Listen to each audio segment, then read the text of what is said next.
What's going on, everybody? It's your boy Jay Rich, back to bring your MLB props for Friday, July the 22nd. Yesterday, we hit on Jorge Soler's under, we hit on Garrett Cooper's under if you took that. Unfortunately, John Gray did not come through for us. Pitched a great game, but unfortunately couldn't quite put enough guys away to get the 6.5 strikeouts. And on top of that, Roman Laureano kind of failed us. Freddie Freeman did go over, though, and Corey Seager was a DNP. Probably, with the All-Star break, all these things, the travel, I guess Texas just gave him a day off. We'll see if he's in the lineup today. He is, looking pretty decent if you did want to play Corey Seager today, but he did not quite make the short list. So let's dive into all the plays right now. So we start from the very top. Jose Ramirez, Josh Bell, Willy Adames, Juan Soto, Alvin Rosario, George Springer, Jonathan India, Isaac Paredes, Wilson Contreras, Garrett Cooper, and Jorge Soler. Ooh, buddy. Lots of things to talk about today. I'm going to focus on a few guys. The first one is Juan Soto, home run champion, home run derby champion. The Washington Nationals said, nah, we're not flying you out to LA. Get there yourself. Goes out there, declines the $440 million, wins the derby, comes back. I don't know, he flew back private. I don't know, he flew back with the Nats. I don't know what the hell happened, but Juan Soto coming back, have to imagine he's still pretty pissed about what the Nationals did to him and coming back a derby champion. There is stats to say, well, if some guys who win the derby, hit a lot of home runs in the derby, can regress in the second half. Again, Juan Soto on fire, 14.33 points over his last 14 days and 10 over his last 7. You see a legitimate 10 for 10. The last 10 games Juan Soto has played, he's gone over 7.5 points up against Zach Gallen, who has not been very good in the past 30 days. And you see the P-Val factor very much in Juan Soto's favor, especially off the fastball. So I do like Juan Soto a lot today, and I also like Josh Bell, his teammate.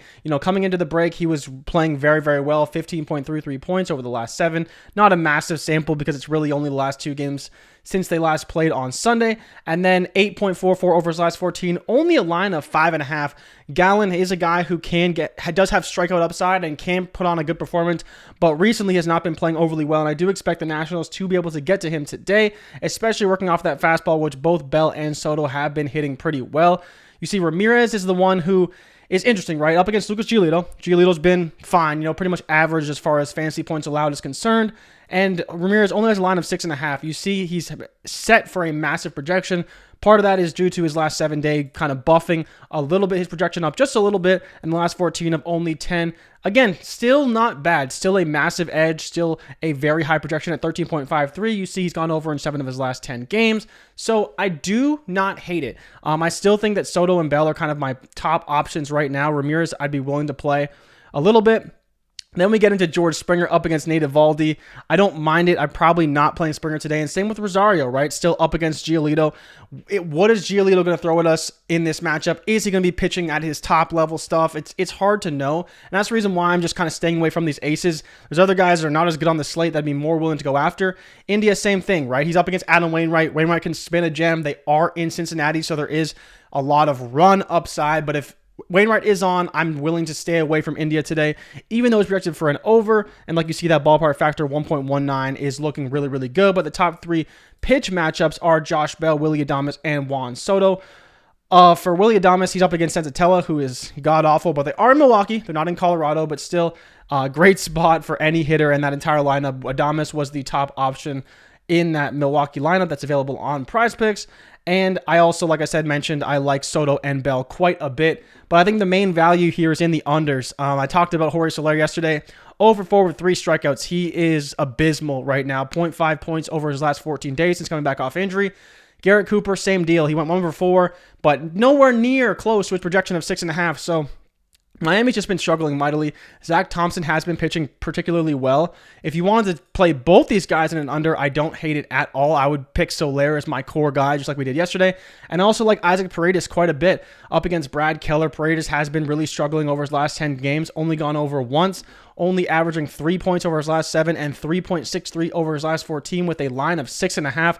All 3 of these guys have lines of 6.5 and really have no ability or have not shown the ability to come even close to that in recent memory. So I'd be willing to put in Paredes and Soler in with Juan Soto and Josh Bell. Those are probably the guys that I would be stacking together, mix and matching. I like the unders, with the uncertainty of how these players are going to come back off the break. I'm just not sure exactly if I want to go with all these overs because they could struggle. The aces could play particularly well. But the unders, I mean, we saw yesterday that Cooper and Soler did not play well. Miami got shut out again for I believe the third game in a row or something like that. They got killed by the Phillies. Now they got shut out yesterday. So again, there's just a lot of reasons for me to take the under for Jorge Soler and Garrett Cooper. And I think that Paredes is another great option. I talked about Wilson Contreras as well before the break as another guy I was looking at for unders because he's just projected so high. Up against Kyle Gibson, though. Kyle Gibson can give you some runs sometimes, and I think there's an opportunity for the Cubs to get after him.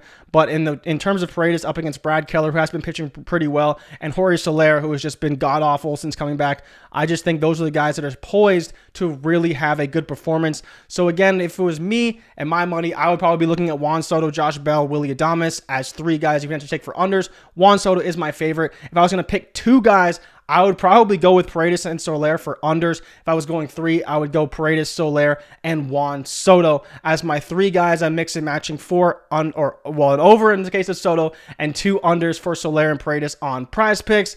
Thank you guys so much for watching. As always, if you tail, give them hell, and if we fail, do not bail. I'll be back tomorrow with more MLB picks, more MLB plays, and I'll see you guys tomorrow. Drop me a like and subscribe for future content, and tune in to the end of this video because I'm going to be showing you guys a little something I've been working on, but I'll get into that maybe in a future video once I've tested it, once I've kind of gone over it, but I will show you a little bit of what I'm working on at the end of this video. So thank you guys so much for watching, and I'll see you guys tomorrow. I'm out. Peace.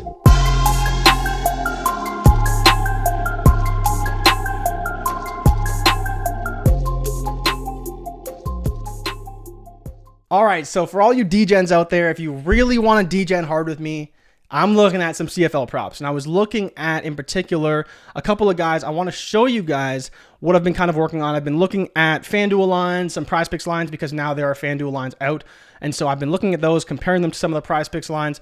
And I'm looking particularly at this guy here, Dalton Schoen. You can see it on PrizePicks here. This is his guy. So if you go CFL, receiving yards, Dalton Schoen for Winnipeg, I'm looking for him for an over. The main reason why is because their leading receiver, who you see here, Greg Ellison, is actually out in this matchup. He averages 86.3 yards per game. He had over 100 last game. And Schoen is their second leading receiver. And so I think with Ellison out, he's got a really good shot to go over.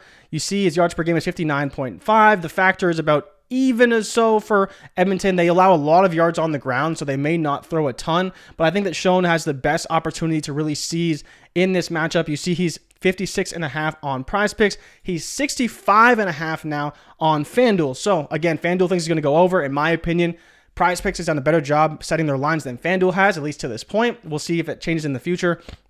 But Caleros, their starting quarterback, is projected for 230 yards that's Taylor Cornelius. Zach Caleros, their starting quarterback, is projected for 239.5 yards passing on PrizePicks, but 263.5 now on FanDuel. So again, if you think a quarterback can throw for even 240 yards, I'd be willing to bet his leading receiver can get me 57 yards. And that's one of the reasons why I like it. I also like Emmanuel Arsenault quite a bit.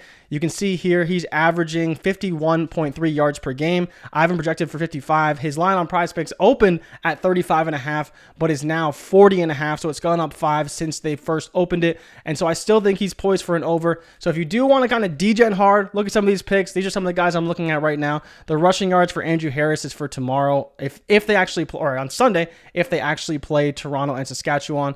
But yeah, you see here, Zach Caleros, the Winnipeg quarterback, is projected for 245.5. But I think that Schoen is a great opportunity to go over, and be willing to bet Arsenault for an over as well. Those are two guys I'm looking at on both sides. And so if you do want to degen with me and you do want more CFL picks, I am testing it right now to see how it looks. But this is kind of how I'm looking at it, kind of a base level. I'm looking to see if the lines move, if the lines go up, they go down, and just kind of testing all that out. And then so you have the PrizePicks edge. This is based off the original line, not the new line, so I will have to change that a little bit. But Arsenault was the highest projected player because he was projected for only 35.5. I have him projected for 55. So obviously massive difference there. And Kenny Lawler as well is going up. I don't know if they took him off of PrizePicks. I believe they have him at 60.5. He was at 59.5. So I have to change that line. But that's kind of where I'm at right now. Look at me getting lost in all my sheets.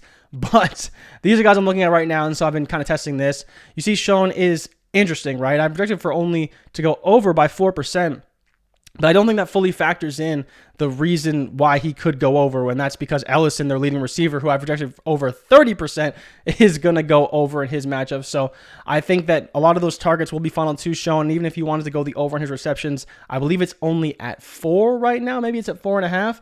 It's at 4 right now, so it's not terrible if you did want to go after that. I think the yards is the best option personally, and I think that that's something that could be exploited over time, but I have to kind of look at it, test it, see how the model works, and kind of go from there. It's still very new, still learning it a little bit, but you can see kind of the discrepancies between FanDuel and PrizePicks already, and that's kind of interesting to see how that ultimately plays out. And I'm looking to see how these lines move over time. But this is for today's slates. This is for Edmonton versus Winnipeg, which is tonight. And so if you guys do want to play any of those, I'm just showing you what I'm working on, showing what I'm doing, and kind of go from there. But as always, thank you guys so much for watching, and I'll see you guys tomorrow for MLB. But I wanted to show you the CFL because maybe we'll play it a little bit. Maybe I'll throw some more out there in the videos. But I'll see you guys tomorrow. I'm out. Peace.